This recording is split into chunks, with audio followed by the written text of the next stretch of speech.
amis chers internautes 313 Digital. C'est avec un plaisir de vous retrouver pour votre rubrique 313 Foot. Nous allons commencer comme d'habitude avec le sommaire de cette édition. Cheikh Ahmadou Bamba Dieng, l'attaquant de l'Olympique de Marseille, s'est exprimé sur un long entretien. Diomansy Kamara a fait le point sur le renouvellement et la revalorisation du coach Aliou Cissé. Diomansy Kamara a parlé aussi de l'effectif de l'équipe nationale du Sénégal pour la Coupe du Monde.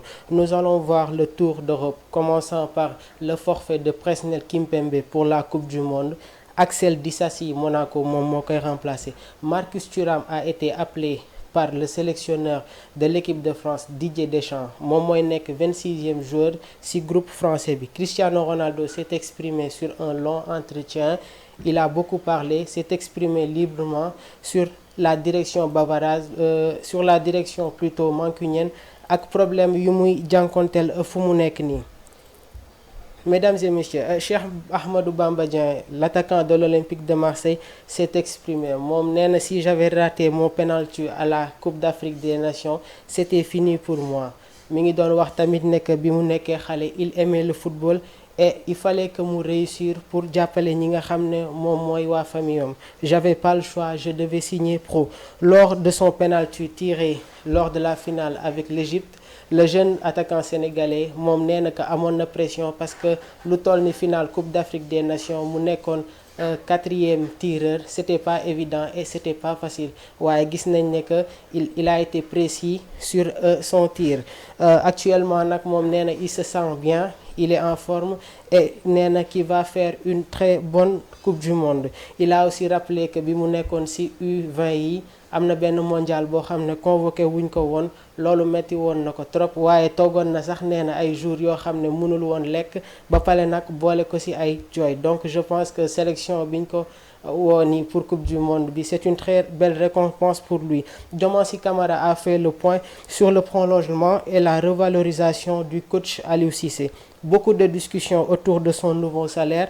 Selon Diomansy, Aliou est un patriote. Ce qu'il a fait, aucun coach ne l'a fait. Il a été revalorisé à sa juste valeur et a rendu les maîtresses de noblesse au Sénégal avec 2 CAN, une perdue, une gagnée et 2 qualifications à la Coupe du Monde. C'est plus que mérité pour un enfant du pays. Il a été beaucoup critiqué et beaucoup ont oublié que c'est un leader. Il est pragmatique, c'était le capitaine de la génération 2002. Donc Diomansy Kamara moom nee na Aliou Cissé fu mu nekk nii renouvellement bi ak salaire bi ñu ko jox daf ko mérité parce que li mu def benn entraîneur équipe nationale du Sénégal musu ko def. joué na ñaari final, yóbbu na équipe bi ñaari yoon Coupe du Monde.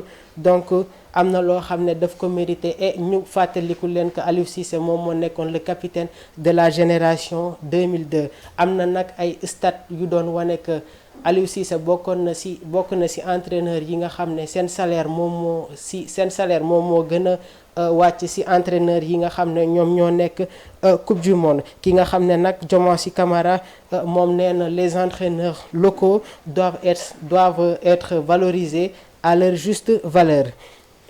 Nous allons continuer aussi avec les propos de Diomansy Kamara. Moom nee na groupe bi c'est un groupe homogène. Il y a pas beaucoup de surprises à part la sélection de Nicolas Jackson, joueur bi nga xam ne moom moo nekk Villarreal, qui a été lancé par Unai Emery, actuel coach de Aston Villa. Moom nee na à part joueur boobu noonu ñi ñu convoqué ñëpp c'était normal que pour ñu convoquer leen. Waaye nag aussi Diomansy a parlé du cas de ki nga xam ne moom mooy Sadio Mané. Nee na concernant Sadio Mané, c'est un coup dur, c'est notre leader technique et moral, celui qui commence et finit les actions.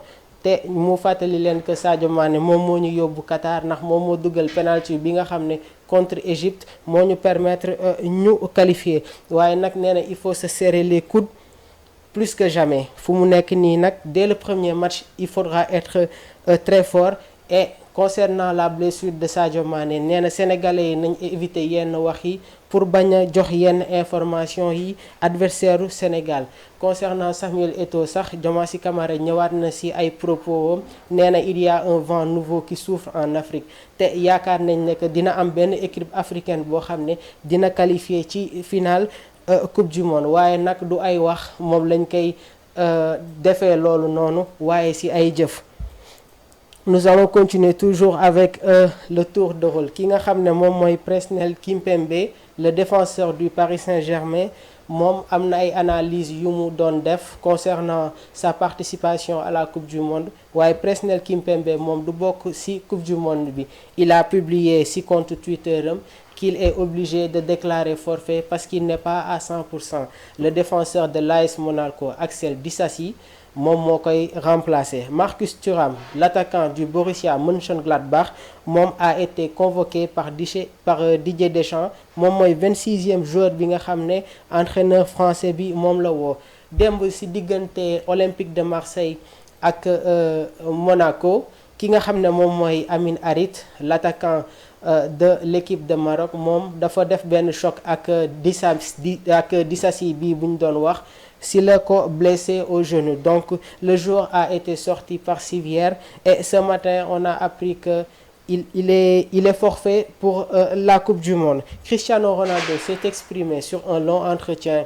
Démb nag attaquant portugais bi am na ay journalistes yu ko doon interroger moom nag nee na waa Manchester United joxuñu ko benn respect. Commençant par coach bi te Cristiano Ronaldo ñun ñëpp xam nañ ne que c'est un joueur boo xam ne dafa am caractère. Il a carrément dit que le coach ne me respecte pas man tamit du ma ko respecté man ku ma joxul cër du ma la jox cër waaye Cristiano Ronaldo yamul ci loolu nee na am na ay dirigeants yu Manchester United yoo xam ne ñoom bëgguñu woon mu bokk ci équipe bi depuis l'année dernière moo tax sax moom ci la ne 2 à 3 gars ont tenté de me faire virer ci équipe bi nga xam ne noonu moom mooy Manchester United. Rappelons que Cristiano Ronaldo est à la Coupe du Monde fu mu nekk nii nag xam naa ne que après la Coupe du Monde ay rumeurs yu bari ñi ngi wax ne que dina dem fi nga xam ne moom mooy Chelsea. Nous allons terminer avec les résultats des grands championnats. En Première Ligue, Manchester City s'est incliné pour la première fois à domicile face à Brentford. Les Citizens étaient menés 1-0 avant d'égaliser waaye bi ñu demee ba 98e minute Brentford daf leen dugal deuxième but. Everton a été battu par Bournemouth. L'équipe de Frank Lampard est en très grand danger. Coach boobu sax fu mu nekk nii il est plus que jamais sur la sellette parce que ñi ngi naan dañ koy remplacer. Liverpool de club s'est imposé 3-1 face à Southampton. Darwin Núñez moom lañ gën a remarqué ci match boobu noonu moom il a inscrit un doublé. Nottingham Forest de Cheikhou Kouyaté titulaire s'est imposé face à Crystal Palace fu mu nekk nii nag Nottingham Forest ñoom ils sont dans une très bonne dynamique parce que tegle nañu 2 victoires de suite. Tottenham s'est imposé dans un match fou face à Leeds United. Rappelons que Tottenham a été mené 3-1 avant que ñuy def remontada boobu noonu. West Ham a été battu 2-0 à domicile par Leicester City de Nampalys Mendy.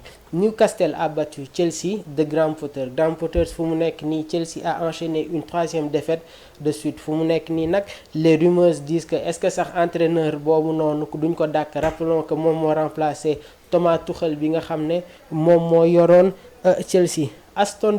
Brighton Arsenal ba Brighton Aston Villa de Unai Emery ñoom ñoo gagné Brighton 2-1. Fulham a été battu par Manchester United. Manchester United s'est imposé 2-1 durant les arrêts de jeu grâce à un but de Garnacho. Jeune talent boobu nga xam ne moom ci équipe Uruguay moom la bokk. Donc pour le classement, Arsenal est leader de la Première Ligue suivi de Manchester City.